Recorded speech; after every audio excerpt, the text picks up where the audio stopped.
Hello, everyone. Thanks for joining this workshop. If you attended my talk previously, I talk about OpenAI GPT. I talk about how I instrumented an AI service. Uh, but however, I wasn't able to get a lot of deep technical details. So what I want to do right here in this particular session, I want to go a bit deeper to the call. But also being the last one in the session is always challenging, but I'll try my best to answer any questions and bring some energy into the room right here. So again, thank you so much for attending the call. My name is Steve. I'm a developer relations lead here in New Relic. What I usually do is I spend a lot of time with developers, with engineers when they use the platform. I do a lot of enablement. I speak in events, but also talk about just different point of view, how we can actually improve the reliability, the operational side of when we build apps right here. So again, thank you so much for your time. What I'm gonna do right here is just a very simple one-on-one session. We're getting started with New Relic. And what we're going to do here is we're just going to use Python, just an example. Now, I like to use Python because a lot of developers, especially if you're new in the tech view, it's very easy for you to actually learn. But also, it's actually quite good, especially for experienced developer too, because you tend to specialize in specific language. Python is a very good language for you to actually bridge and just understand what the code is actually doing right there. But also, with I actually covered early with the AI stuff using Python. Therefore, it just makes a lot of sense right here. So again, in a workshop, it's really up to you. If you want to follow along with me, that's fine. If you're an overachiever, you just want to follow instructions, I will definitely have instructions for you. But also, if you just want to see how things are working, I do have a sample app, and I'm going to give you a sample login. You can try it out right there. You're going to pause for Q&A, just in case, just to check in to make sure everything is okay. All right. So without further ado, let me just go into it. So first and foremost, what you want to do is we're going to be using a specific app that's written by Michael Herman. It's actually one of a very well written app that I've seen in the internet that's actually cover on things. Let me just enlarge my screen right here, where it's actually where we're going to look at a single page application that's written in Flask, but also in Vue.js. The reason I say this is because Python with Flask is very easy to write with. And also Vue.js is actually growing in popularity for SPA pages, especially for us in Asia. Therefore, it makes a lot of sense.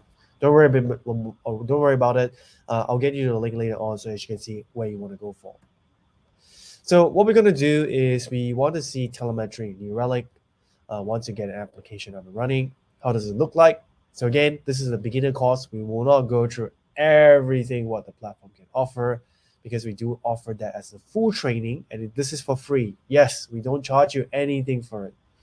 There is a very deep workshop for it. Today is just more getting started, getting you on board, and just my personal tips, just kind of suggest to you where you want to get started right there. So, but today, what I'm going to focus predominantly is on tracing right here. This is API days. A lot of people talk about API-driven architecture. Tracing is a very nice technique where you can see requests that's flowing from A, B to C, C to D, and much, much more. It's actually pretty good, and tracing is a very good thing. I'm going to talk in more on the specific details. So, part one, a prerequisite. What you want to do is, if you want to follow this particular workshop, what you want to do is just make sure Python and Node.js is installed, because they're actually running. Python because of Python Flask, because of that framework. Node.js because of Vue.js, that's right there. And what you want to do is just go to a New Relic website, just sign up for an account. We actually have a free forever account. Yes, free forever. No time limit, no credit limit. Oh, sorry, there's a limit of the amount of data that you send in, but it doesn't like you don't actually need to pay anything for it, because it's actually free forever. So that's actually what I really mean. So you actually can sign up for it and actually can instrument some of the app. Maybe it could be application, it could be infrastructure, it could be front-end browser or mobile. It's really up to you how you want to use it right there, but we have a free forever account. So this is where I'm going to get into more hands-on. So what you see right here is install Python and Node.js.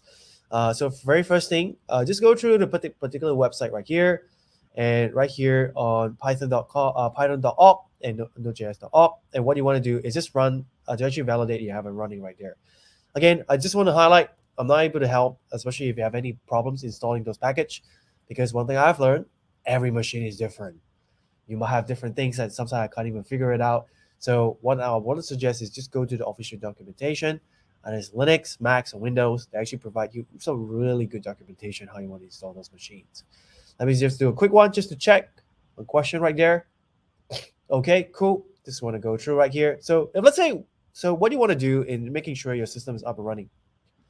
So what you want to do is, so here's an example. Python 3 version. Yep, there you go. So if your machine is being installed with Python 3, you should actually see that's actually running quite well. All good. Let me just close this Slack message so that I don't get any distraction. And the other one is on the Node.js side. Let me just clear this out. Let me check my instruction right here. It should be npmv. Sorry, npmv. npmv. There you go. So that's a very good, simple validation to make sure that Python is installed, Node.js is installed. So if you're a developer or engineers, either you're working as a software developer, a DevOps engineers, or site reliability engineering, you probably already have those packages ready to go. But I just want to show you that's actually how you validate if a package is up and running right there. Now, what you want to do is going back right here and just go sign up for a new Relic account. And so right here is pretty straightforward. What you can do is, or just go Google this relatively straightforward. Just go into newrelic.com. Put your name, put your email, either through your personal or could be a work email. It's really up to you. As mentioned earlier, we have a 100 gigs of free ingest data with one free full user access that you can sign up for a new Relic account and start pushing data in. As mentioned, application, infrastructure, mobile, browser, or logs, doesn't matter. We have a free forever account and you can sign it right there. Now, I have a gotcha, one big gotcha right here. If you're going to go through the process right here, there's only one ask that I want to ask you right now if you're following this workshop. But if you want to do the sample app later on, that's also fine. But if you're following me with this, just remember to select United States. Okay, select United States for now, for the region. Don't select others, just to follow this right very closely right now. Then after that, what you want to do is once you sign up the service, you actually will get an email. Again, just going to give you a pro tip. Just going to get into my email right here. Just want to give you a pro tip. Oh, let's go back right here again. You should see this email right here. Say that, hello, whatever username that you sign up. And you should get started with New Relic right here. Here, what I mentioned right here, just remember to check your spam or futures folder. Sometimes it might go there, but that should be the right way. Once you get that open and running, when you actually click get started with New Relic, it actually get you into the main page. And from there, you can start going and start using the platform. Now, so today, this workshop, what I'm going to do is I'm going to treating you, either you used New Relic in the past, you're just curious what we do, or you're so new to us, you don't know what you do, you just want to figure out what we do, I got you covered. Today, we don't need to go very deep. Just kind of understand what is New Relic, what it can do for you. Again, because New Relic is a very mature, comprehensive platform, there's a lot of stuff it can do.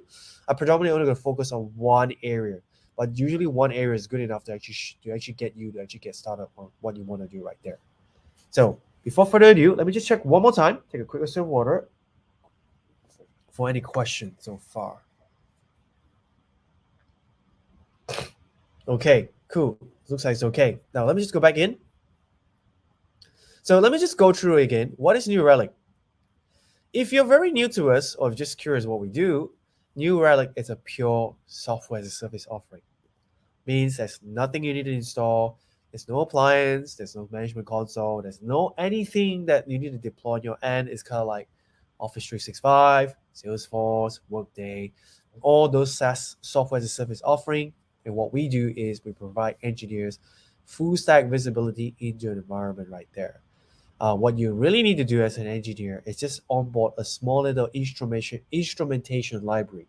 It's really just an SDK to be more specific. The reason I say this is because New Relic original target audience was always software developers.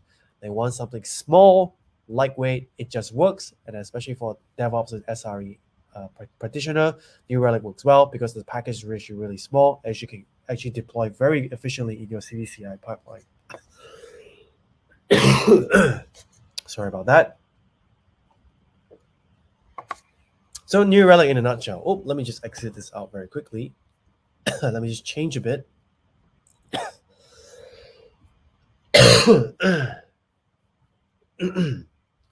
So here in New Relic, the several apps actually have right here that you have several modules.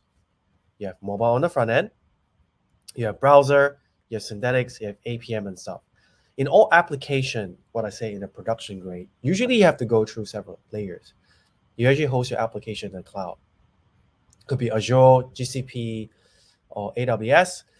It could be application that you actually built either through a full stack monolith or an API microservices right there. Sorry, let me just turn my camera off so that I actually can focus on the other side. Give me a moment right here.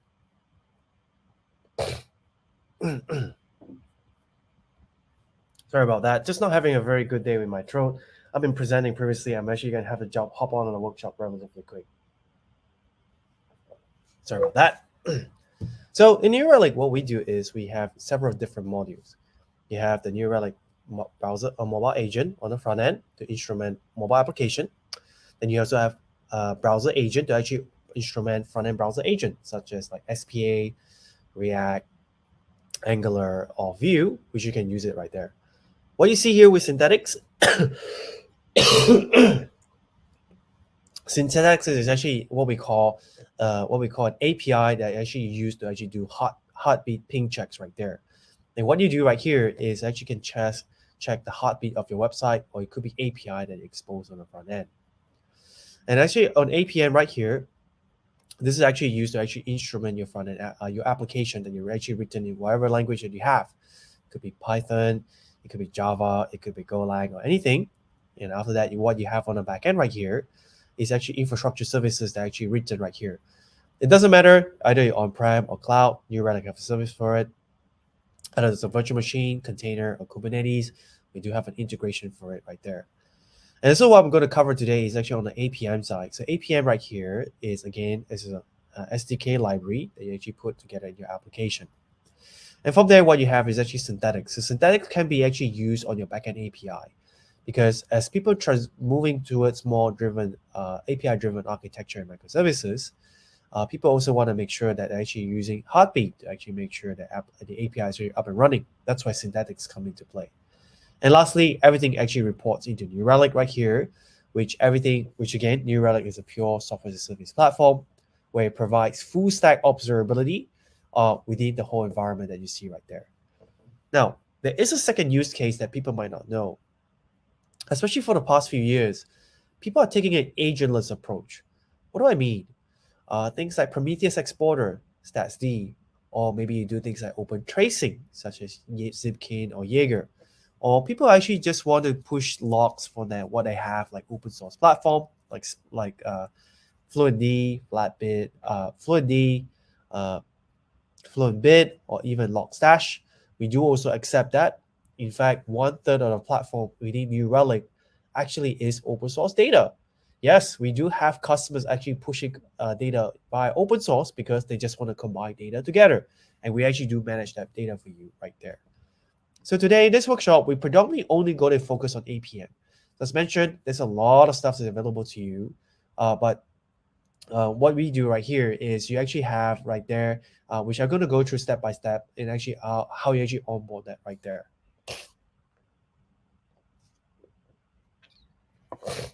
So let's just go about going on onboarding a Python agent. If you attended my talk previously on Twilio and Open API, which I covered earlier, I talk about code instrumentation. I talk about tracing.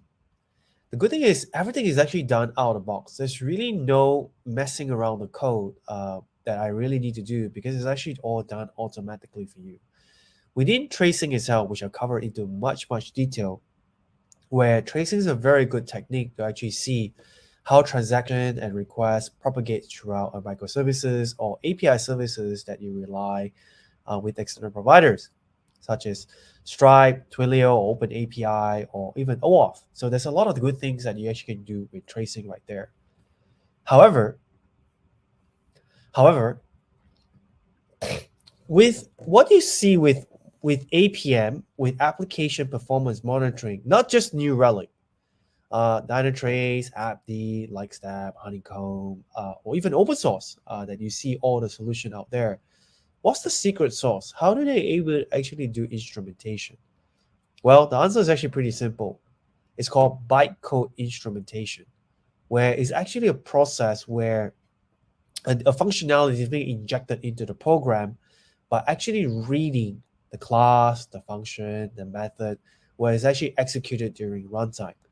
That's just how actually it's being done, or based on any application instrumentation that you see in the market. Why this is important? Because a lot of very rich metadata and performance data is actually in the application itself. And therefore, that's why bytecode instrumentation was first created in the world of Java. This is probably many, many years ago, like around 8 to 10 years ago. Now, one thing you need to be mindful with bytecode instrumentation, it's only applicable to interpreted languages such as Python, JavaScript, PHP, and such. However, if you're coming from the world of compiled language, such as C or Golang, this will not work. Again, I repeat, if you're coming from the world of compiled language because it compiles directly to native language such as C or Golang, this will not work. The reason is because there's just you're not able to actually inject library on the fly, unlike other languages, as I mentioned earlier, like Java and Python. There's a good thing why you do that is because by compile language, you compile to native, you actually get really good performance around it. That's actually the secret sauce, what everyone's doing, including New Relic. So onboarding the Python agent, what you can do. So you actually can onboard the agent relatively easy within the platform. We do have a self-guided install, but what we're going to do in this particular workshop is I'm going to show you the manual way. Why manual way is important, especially for engineers, because you really need to understand what's going underneath the hood. If you ever worked with Kubernetes or containers before, there's so many extractions going on. Sometimes you need to understand what's underneath the hood or what's running underneath it. And that's actually what we're going to take in this particular route. And this is actually going to be very helpful right there. So what you want to go is just go to github.com, look for that particular URL, and just do a Git clone right there. You do a Git clone, you navigate to the server, you put a license key, and you find out your path. And after that, you just run those commands right there. Now, if you're an overachiever, you can actually do this relatively quick. And I will actually pause this for a moment so that I actually give you time.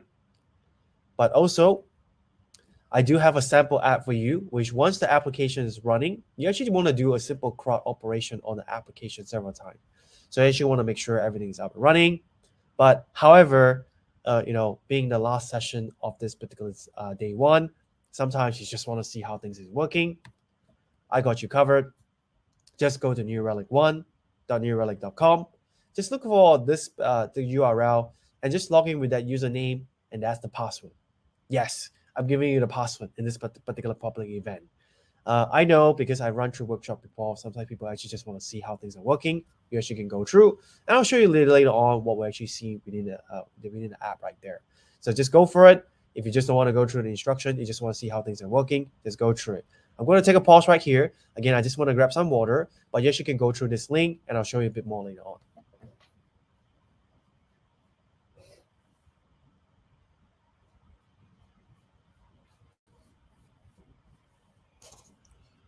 All right, let me just go back here. Let me just check the Q&A just in case if there's any questions. Okay, cool. All good.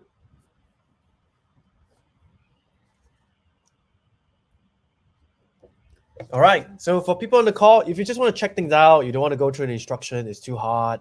I get it. Especially trying to do things virtually is actually quite hard nowadays.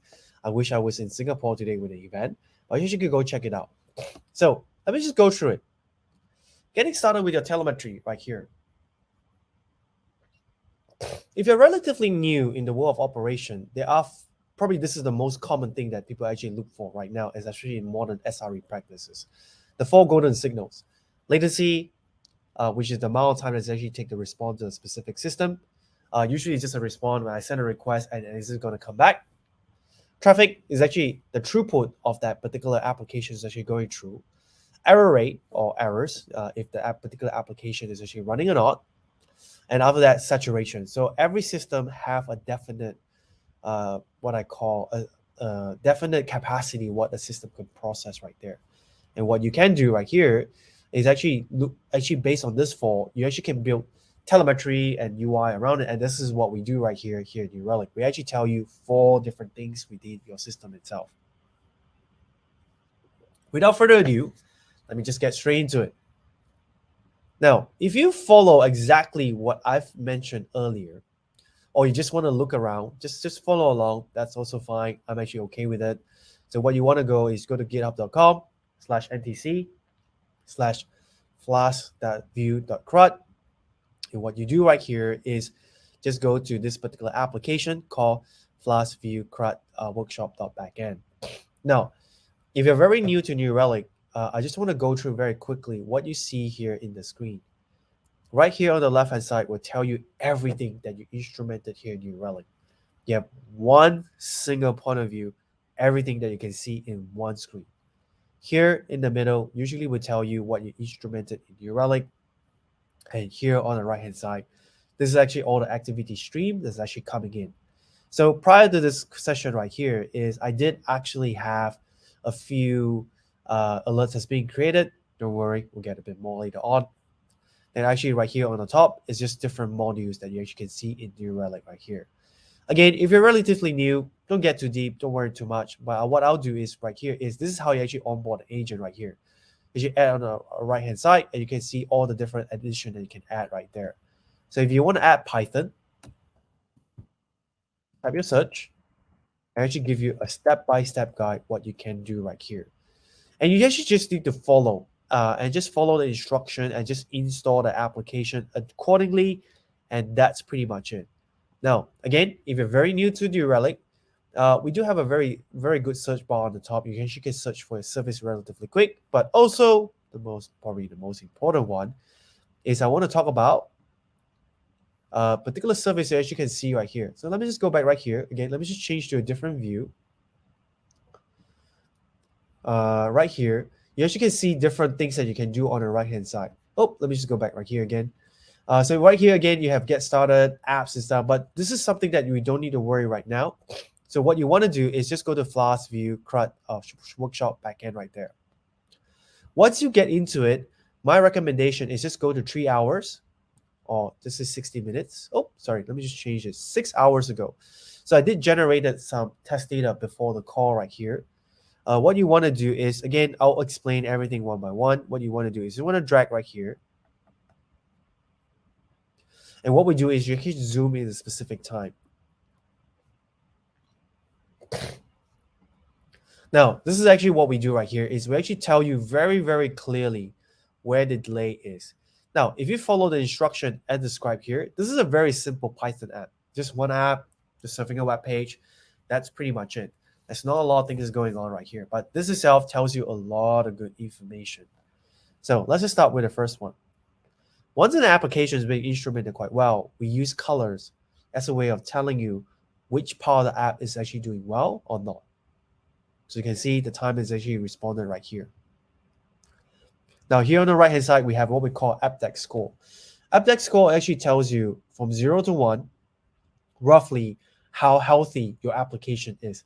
This is something that you can configure, but for the sake of this particular session, this is something I'm not going to cover because this might take a full time. I want to cover something that's actually quite easier, where you just want to focus predominantly on the throughput and error rate. So throughput and error rate is actually very straightforward. Throughput right here is just saying that how much request is actually going through within the specific system. So as you can see, the line graphs are correlating around it. But also, once an alert that's being triggered, you actually can see it actually correlate quite nicely into it right there. Now, another one is error rate. A lot of engineers pays a lot of time in looking at error rate right here. And if you scroll down a bit more, what we do is we tell you the top 5 slowest transaction that we can see during that time. Now, there's one more thing I do want to mention. Within the host itself, what we do within the APM agent, we do collect some basic performance data right here, which you actually can see. So you can actually see my response time, throughput, error rate, CPU utilization. When you go to the chart right here, you actually can also see performance data that's related to the application layer. This is actually pretty awesome because what we show you right here is actually context that's related to the application itself. Now, if you go back on top, one thing you notice right here is you actually can create some really meaningful stuff around it. You actually can get image, you can get the chart link, you can see the query. When I see query, what do I really mean is if you have experience, especially in the world of SQL, you actually can write your own query to actually focus on data points that you want to see. Now, why do we provide this? Is because we know that engineers want to prefer to have their own view. We give you that ability to do that. If you know how to write SQL query, what you see right here is New Relic query language. It's actually exactly the same way how you write SQL. The only thing that's slightly a bit different is facet. So we don't have a New Relic query language. It doesn't have group by because we just want to shorten it just for performance reason. We call it facet. That's pretty much it. That's one of the big changes you need to be mindful of. Now, one thing also you can do is you actually can create alerts straight away based on what you see right here within the platform. We provide that relatively easy so that we want engineers to actually say, hey, I'm interested in error rate. I can create an alert condition right there. Relatively easy and straightforward. And you actually can add this into your own custom dashboard. So when I add to a dashboard, it gives me a name. Where do I want to add? Now, I did some homework already prior to this session. I actually have some custom dashboards already pre-configured already. I actually can add into it. I can actually give it a name if I want to. I can just copy that to the dashboard right there. Now, one thing I want to give you a bit warning. The username that I shared to you is actually a read-only. You're not able to do a lot of things, but at least it kind of saves you a lot of time trying to instrument app. You actually can jump into it and see how things are working right there. Now, one thing I also want to get back to you right here is once you get up and running, we have New Relic IO. New Relic IO stands for New Relic Instant Observability. What it does is once you actually have an application running into a New Relic platform, we give you a catalog of what we call dashboard widget, but also alerts that get you up and running as soon as possible. This is actually very helpful because as engineers, sometimes we don't know what we need to look for a specific application. We just don't know. That's why New Relic IO is actually pretty helpful for that. And once this is up and running, we actually pre-configured some dashboards and alerts for you so that I actually can get it up and running relatively quick. So go back to my UI right here. Let me just go back in. So I go to instant observability here on the top. If you notice, there's a lot of stuff that's available to me. But, I'm just going to use Python Flask as an example. You see, start bringing up. I can go to Flask right here.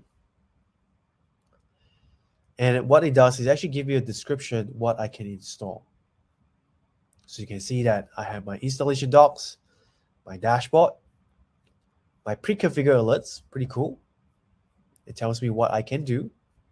And I say, install this quick start. Have I installed an agent? I already did. So I was going to say, skip this task. And I was just say, hey, just put it in. And after that, ready to go. That's it. Want to instrument a particular object or service. After that, I actually can see that data flowing through relatively quick. Now, I'm going to switch to a different view because that's where I have more privilege or access right. What I'm going to do right here, let me just check very quickly. Yep. What I'm going to do is I'm going to flip to right here. I'm going to go to dashboard. And that's where my Flask dashboard has been populated quite nicely. So again, this is coming from New Relic IO. This is all working quite well. I can see my transactions. I can see my errors. I can see my VM metrics. Everything that's related to Flask, it's all coming through quite nicely for you. So again, if you want to customize this, go here on the top, right here, view query. You can see the query example, how we constructed this display widget. So you actually can change this wherever that you feel that's appropriate right there. I can create my color alert condition if I want to, like I showed you earlier. Or I can actually duplicate or edit wherever I feel that it's appropriate right there. Now, if I go to alerts, which is under New Relic Alerts and AI, I go to my policies. As you can see, my Flask quick start alert policy has been pre-populated quite nicely for me too. Pretty cool, huh? Now, I have a few, I actually turned on a few because I just want to simulate some data so that I can actually run the workshop relatively efficient. So you can see that some of the alerts are already pre-populated for me so that I actually can continue on later on. I actually work on it right there. Now, let's go into the big one. That's why we have this particular session right there. I want to talk about tracing for a moment. If you ever build API services, tracing is very effective in actually seeing data propagate through API services and microservices. Now, distributed tracing or tracing in general came from Google approximately 10 years ago. They actually wrote a white paper called Project Dapper back then as a way how Google traced services within the system. That paper got published out into the world. Many open source, but also a lot of vendors, including New Relic, actually find ways to actually improve tracing capability, what you see right there. Now, why tracing is such a big thing in microservices and API? Because tracing used to be really, really hard. The reason is because back then, traditional tracing, people tend to do it on the hardware layer. So like Cisco or some of the network vendor that you're familiar with, people actually put network packets and actually tag them manually in the network layer to actually see relationship between services. But when things like Kubernetes, containers, cloud start to come into the picture, you can't actually do it on the hardware layer because in cloud, you don't own the physical network layer, and therefore you can't really do tracing on the network layer. So what we did here in New Relic is using our libraries and instrumentation method, we actually automatically tag and actually create what we call parent transaction and child transaction automatically for you on the fly without for you actually need to do much things. This is actually very common if you're familiar with open tracing or open telemetry, coming from the world of Zipkin or Jaeger, where you need to do quite a lot of things, especially in the code. So that's why actually what we do here is actually making tracing very easy for customers. So as mentioned early, within tracing, you have a lot of things that's going on. Usually what we call a trace route or front-end trace that's usually coming from a front end. It could be a browser, it could be mobile, it could be an API gateway. But within itself, you have what we call concurrent transaction that could go on the back end that might occur on the same time. This is very common, especially in asynchronous programming, where sometimes, let's say after going through an API gateway, concurrently, maybe I go through an identity service, I go through a database layer, maybe I go through a payment layer. There's a lot of layers that actually need to go through. And what every service that actually go through, you have a start time, actually saying that, okay, I just started this particular transaction, I ended this transaction, I come back to the parent trace right there. And that's actually how tracing actually works. Again, as mentioned previously in the past, it's just very hard to do this because you have to actually mess around with the code, actually creating what we call start timers and end timers, actually use tags as a way of tagging where this service actually go through. With tracing, what we do right here is we actually made this relatively easy. And what we do right here is actually put it into a very visual context point of view, actually visualize the trace between A, B, B to C, C to D, D to E, and much, much more. And what we do right here is we create what we call a trace list and what we call a trace map. And we visualize this quite nicely. And I'm going to go a bit more, and I'm going to show you some examples later on right there. That's actually very powerful when you do tracing. So going back to the example that I mentioned earlier with Open API and Twilio, tracing is very good, especially if you want to see external services or services that are actually going through into microservices right there. So here, what we've seen right here is tracing is a very nice way of pinpointing where the issue is going on. For example, with my AI chatbot, I actually asked, what's the difference between roti prata And roti canai, which is very commonly seen here in Southeast Asia, is actually able to respond to me, but also I'm able to pinpoint exactly where the delay is. As seen in this UI, most of the delay is actually occurring on the API, OpenAPI.com service request layer. And what I did right here is actually add what we call observation. What I'm mentioning to you, observation, this is the introductory to observability. So if you're working in this industry, you've been hearing this term. What observability is you're improving your instrumentation either through open source or proprietary software like what we've seen here in order to understand better what's going on in your system right there. So what I'm showing you right here is adding context to my observation in the world of observability. In the world of observability, there's always people talk about metrics, traces, and logs. What I'm referring here is one of the key pillars, which is tracing in the world of observability. Lastly, I want to talk about tracing before I show you the UI. People always like to ask me here in the Relic, are we able to trace all the way to the database layer? The answer is yes, you can. The reason is because we just leverage our instrumentation library on the database layer.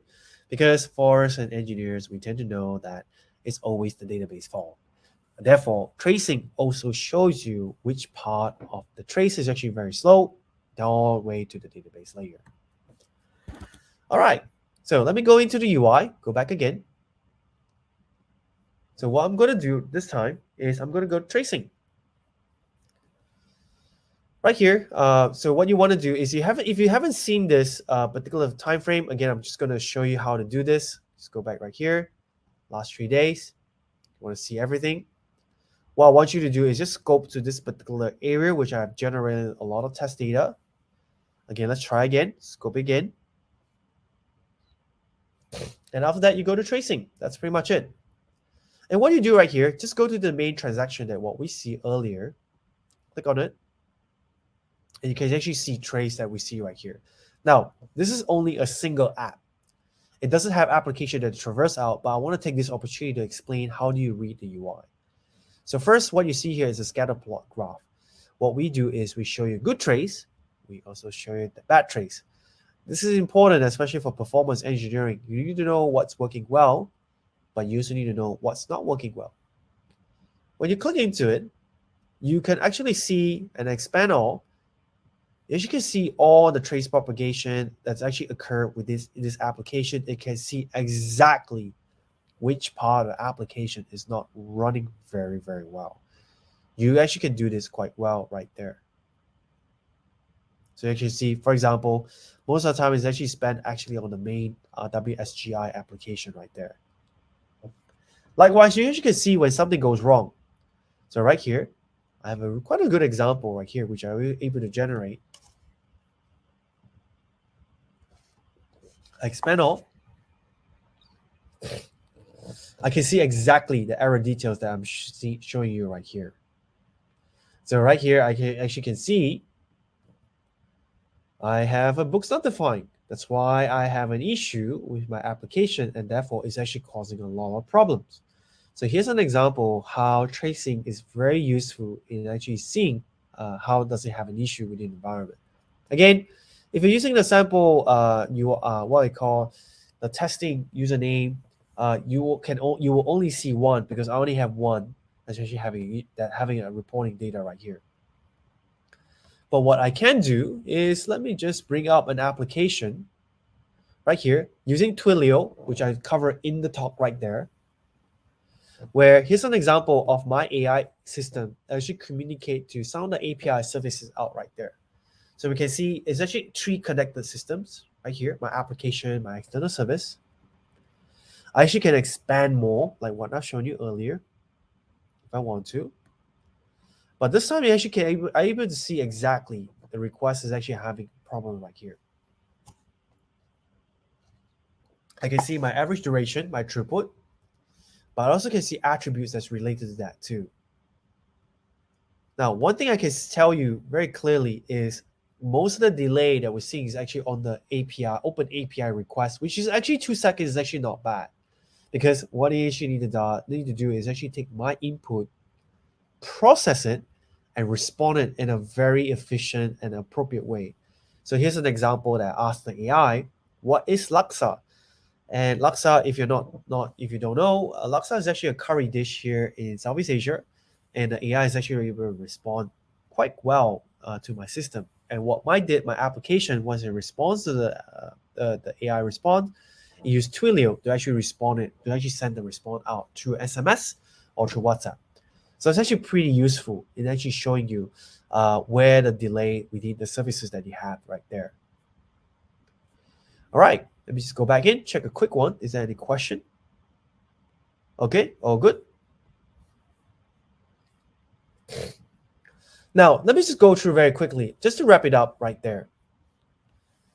Now, as engineers, a lot of the time, we actually spend a lot of time looking at errors. So what we do right here within the application instrumentation, what we do is we actually can spot error relatively easy.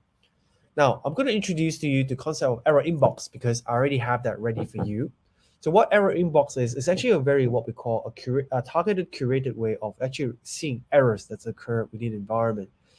We do integrate with Jira, and we do have collaboration features that's actually built into it so that engineers can take ownership. Without further ado, just be mindful of time. I might as well just jump into it so I can show you how does it look like. So what you want to do is just go to error inbox right here. I'm going to change the time. Oh, this is perfect. You can see I have a lot of errors that occur during that time. When I go into it, I can see the error that's occurring. That's why it's affecting my application, especially on the error rate. So we do support Jira if you want to integrate that. So yes, you can actually take action. Do you want to resolve or ignore? And you can assign engineers to actually work on it. Now, one thing that we do is we also collect the stack trace that's occurring that error right here. So I actually show you which part of the code that we're seeing that's error, and actually can pinpoint exactly where you need to work on. Now, we also take in logs. I do know sometimes engineers use error logs as a way for their application to actually pipe out error logs or warning logs or things that's not working with application. We do support that, but most importantly, we do logs correlation. Yes, we can actually correlate logs very nicely to the application and error right there. I don't have this right now because I want to keep it really simple, but you can actually see how does it work right there. And from there, we also capture additional features that you can see right there, attributes, and actually additional details that's useful to an engineer. So we can see attributes that occur right here, but also we can see any activities right there, but also you can add a discussion group on this particular error that you see right here. This is very useful, especially for transparency and accountability. That's why actually how you can use it. I actually see how you actually can take ownership based on this particular error right there.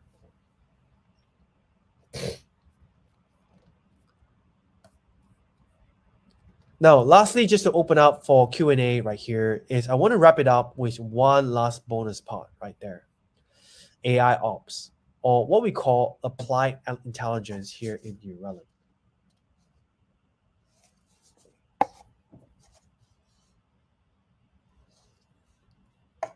Now, one thing we've learned here in New Relic is a lot of customers actually got burned with AI Ops. I'll be very honest with you. The reason is because I think a lot of people oversold and kind of overhyped with the promise of AI Ops, but later kind of found out that it doesn't really work as intended. The reason is because application data, infrastructure data doesn't have a lot of rich metadata for the AI to learn the relationship, what's related to what, and especially when you start building distributed systems like microservices, serverless architecture, and you have a lot of things that's going on in the environment, the AI is not able to pinpoint exactly what's going on. We actually learned the hard way. So what we did right here is we actually focus what we call narrow AI ops, where we actually want to give you recommendation and analysis based on what we saw, especially when an alert has been triggered or as part of investigation workflow.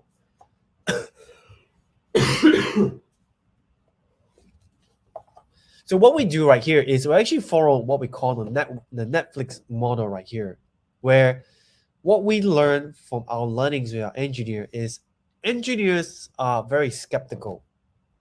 Sometimes engineers want to feel that they're in control, just like Netflix. Netflix can give you recommendation, can give you suggestion where based on your preference and based on what they see, but ultimately you want to feel like you're in control. Because human, I think we're skeptical. When we feel like someone's making the decision or analysis on behalf, we don't trust the data. And that's what we're doing right here in New Relic is we want to guide you and provide you recommendation, and we apply the intelligence as part of the analysis right there. So what we do is instead is what we call is applied intelligence. So what we do is as part of the investigation workflow that usually engineers go through, we actually give you what we call anomaly detection, event correlation, especially when there's a lot of data points being generated, and actually causality determination, actually kind of narrow down so that you know what you need to focus right there. How we do it right here is we actually collect a lot of data underneath it right there, and we predominantly look for anomalies or what we call symptoms. Sometimes symptoms, sometimes not bad. Sometimes, but usually symptoms sometimes just can lead to some form of change that's going to occur in your environment.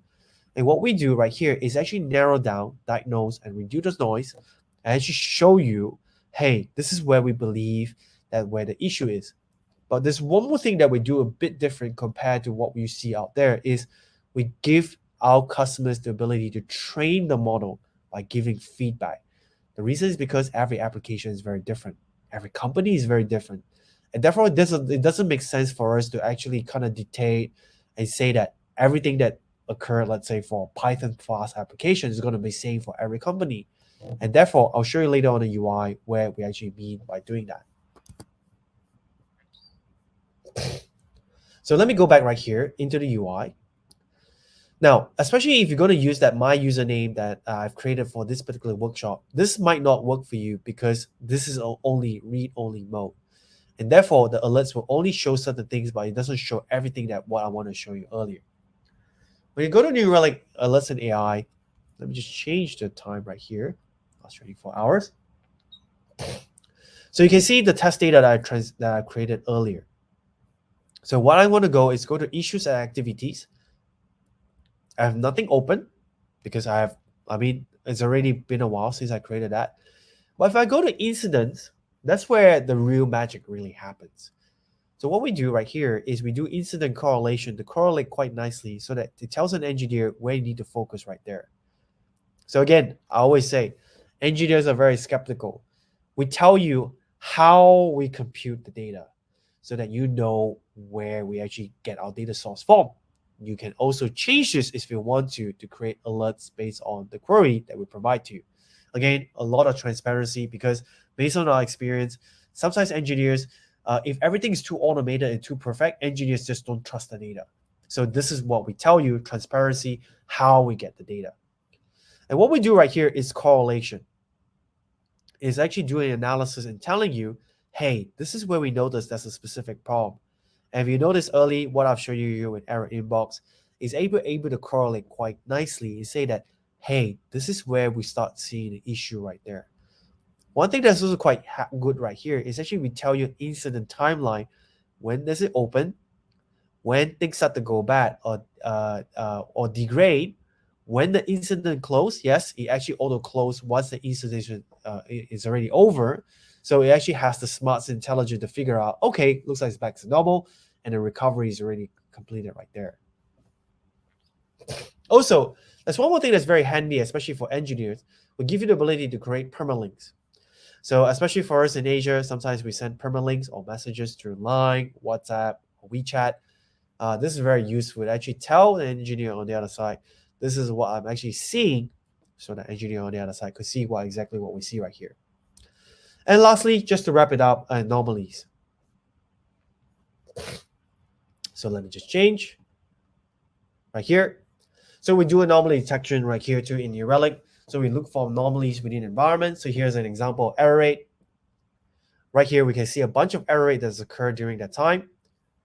it definitely picked up the particular application that's related to that, but it actually able to correlate this alert is related to that too. So anomaly detection is actually quite good, especially for detecting services that's actually early up front. Anomaly detection actually correlate quite nicely, and you have the ability to actually add comments too. So as mentioned early, what we do right here in New Relic is a bit different compared to what we've seen out there. Is we give the ability for customers to actually rate and train the platform over time. Is this good? Is this no good? Every application, every business unit, every organization is very different. Therefore, not only we actually do AI ops automatically, actually do correlation, but also we give customers the ability to actually train their own data sets on the fly right there. So again, just to wrap it up right here before I hand it off. So how do I instrument that? First, I just find a supported programming language here in New Relic, which is Python, which is pretty simple. I add a simple instrumentation library, which is actually really easy to add. I created alerts and dependency, which I don't need to create because I can done this automatically through New Relic IO. I talk significantly on distributed tracing, how we actually leverage error inbox to actually get engineers to actually focus on the errors very quickly. And lastly, I wrap it up with the whole AI ops. Here in New Relic, we believe in applied intelligence, where the intelligence of the machine learning and correlation is applied as part of the investigation workflow for engineers right there. So therefore, that's pretty much just wrap it up on my session. I'll just hang it off. I'm just going to leave it running right here, just in case people want to ask any questions. Let me just stop it right here.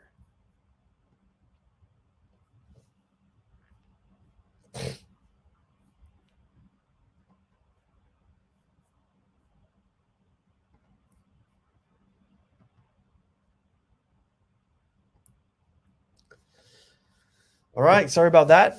It's quite late for me. Trying to keep my voice going on while I'm talking. But if you have any question, anything else, just feel free to ask. I'll just hang around for 5 minutes before we close the session for the day.